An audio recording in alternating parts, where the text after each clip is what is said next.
अगर आप GST registered person हो तो हर महीने आपको जीएसटी R1 की फाइलिंग करना जरूरी होता है। और इसमें हम गवर्नमेंट को अपनी आउटवर्ड सप्लाई यानी सेल का डेटा गवर्नमेंट को शो करते हैं।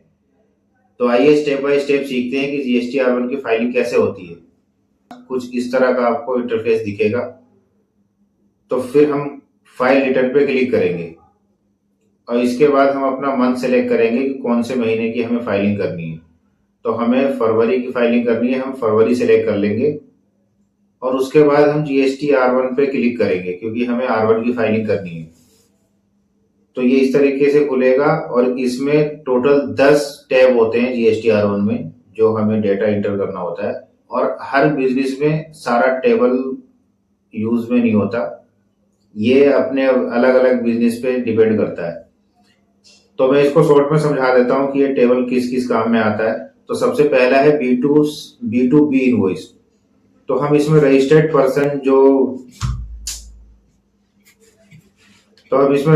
पर्सन जो जीएसटी रजिस्टर्ड है उसकी हम डेटा इसमें एंटर करते हैं। इसमें date, bill number, GST number सब कुछ इंटर होता है। और B2C लार्ज इनवॉइस जो 2.5 लाख रुपए से ऊपर की इनवॉइस होती है वो हम इसमें एंटर करते हैं।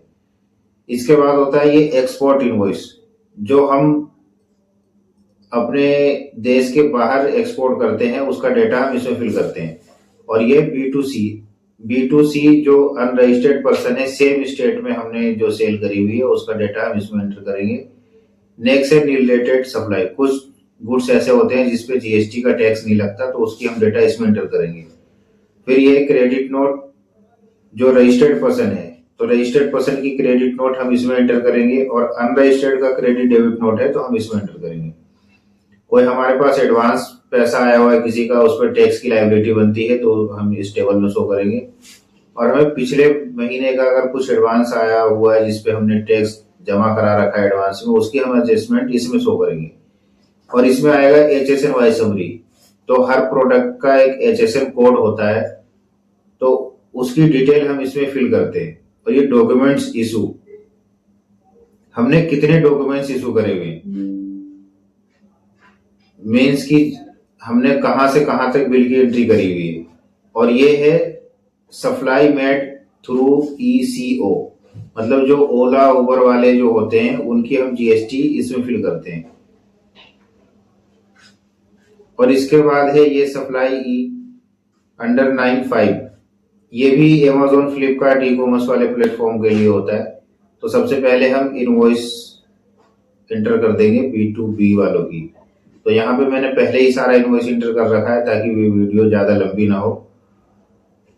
तो मैं एक और करके दिखा देता हूँ। ऐड रिकॉर्ड पे क्लिक करेंगे। उसके बाद आपको सबसे पहले ये तैयार करके रखना है, एक सेल की सारा डेटा यहाँ पे एक्सेल पे तैयार करके रखना है इस तरीके से, जिसमें आपका date, bill number, party name, GST number, quantity, taxable value, bill value सब कुछ इंटर हो। तो सबसे पहले हम यहाँ पे ये ओपन कर लेंगे और उसके बाद हम सबसे पहले यहाँ पे जीएसटी नंबर एंटर करेंगे। जीएसटी नंबर एंटर करने के बाद यहाँ पे पार्टी नेम अपने आप आ जाता है, वो हम यहाँ से क्रॉस चेक कर लेंगे, पार्टी नेम ठीक है। उसके बाद हमें इनवॉइस की एंट्री करनी होती है, इनवॉइस नंबर। तो हमें इनवॉइस यहाँ से कॉपी करके और हम यहाँ इजिली एंटर कर देंगे। उसके बाद डेट, तो 6 फरवरी 2026 की डेट है, हमने डेट इंटर कर दिया। और यहाँ पे आएगा टोटल इनवॉइस वैल्यू। तो हमारी टोटल इनवॉइस वैल्यू है 6,76,036,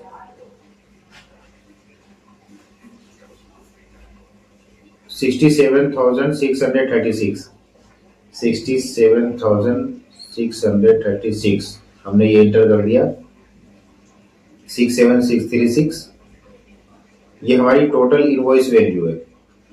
अब यहाँ पे हम टैक्सेबल वैल्यू यहाँ पे एंटर करेंगे। ये हमें पता होना चाहिए कि कितने % टैक्स स्लैब का ये गुड्स हमारा है। हमारा 18% का है तो 18% के हिसाब से 57,319 हमने टैक्सेबल वैल्यू एंटर कर दिया और यहाँ से हम सेव कर देंगे। तो ये एक इनवॉइस कंप्लीट हो गया। तो ऐसे ही सेम पार्टी की जितनी भी इनवॉइस होगी हम 1 बाय 1 सारी एंट्री यहाँ पे कर देंगे और सेव करते हुए चलेंगे। तो सेव करने के बाद इस तरीके से सारी इनवॉइस यहाँ एंट्री आ जाएगी और यहाँ सब एक साथ आप चेक कर सकते हो। उसके बाद हम नेक्स्ट चलेंगे, B2C में कुछ है नहीं और एक्सपोर्ट इनवॉइस में भी हमारा कुछ नहीं है। अब हमारा B2C अदर में मीन्स कि हमने अनरजिस्टर्ड पर्सन को कितनी सेल करी हुई है। तो हम अनरजिस्टर्ड पर्सन का यहाँ से हम चेक कर लेंगे, जो हमने कैश में सेल करा हुआ है मीन्स कि जिसकी GST नंबर जिसके पास नहीं था, तो उसको हम यहाँ से एड रिकॉर्ड पे क्लिक करेंगे और उसके बाद हम यहाँ से स्टेट सिलेक्ट करेंगे कि कौन से स्टेट में हमने सेल करा हुआ है। तो हमने दिल्ली में करा हुआ था तो दिल्ली सिलेक्ट कर लिया। अब यहाँ पे टैक्सेबल वैल्यू एंटर करेंगे, तो इसकी टैक्सेबल वैल्यू कितनी बन रही है 1297। तो 1297 हम यहाँ पे एंटर कर देंगे। उसके बाद सिलेक्ट करते हैं कि कितने % टैक्स स्लैब का था। तो 18% टैक्स स्लैब का था, 18% हमने सिलेक्ट कर लिया। तो यहाँ पे इसका सेंट्रल और स्टेट टैक्स अपने आप आ गया और यहाँ से हम इसको सेव कर देंगे। और सेव करने के बाद फिर हम इसको बैक कर लेंगे। बैक करके हम यहाँ आएंगे तो हमारा ये 2 टेबल कंप्लीट हो चुका है। अब ये हमारा नील रेटेड का भी कुछ नहीं है और क्रेडिट नोट डेबिट नोट भी नहीं है, एडवांस टैक्स लायबिलिटी भी नहीं है। तो अब हम सीधा चलेंगे HSNY समरी पे। HSNY समरी जैसा कि मैंने आपको बताया था कि हर प्रोडक्ट का एक कोड होता है, तो हमारे में है 8517। तो हमने यहाँ से डाल के और इसको एंटर कर दिया और यहाँ पे हम इसको डिस्क्रिप्शन भी दे देंगे कि हमारा ये प्रोडक्ट का नाम क्या है। तो स्मार्ट वॉच था तो स्मार्ट वॉच हमने लिख दिया और हम इसको पीसेस में शो करेंगे। तो हम इसको यहाँ से पीस में सिलेक्ट कर लेंगे और यहाँ पे हम टोटल क्वांटिटी डालेंगे कि टोटल क्वांटिटी हमने पूरे महीने में कितनी सेल करी हुई है। तो 339 हमारी क्वांटिटी है, तो 339 हम यहाँ पे एंटर कर देंगे।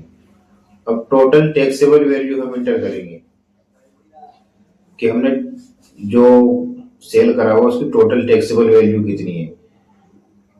तो 335128 हमारी टैक्सेबल वैल्यू है, हमने एंटर कर दिया।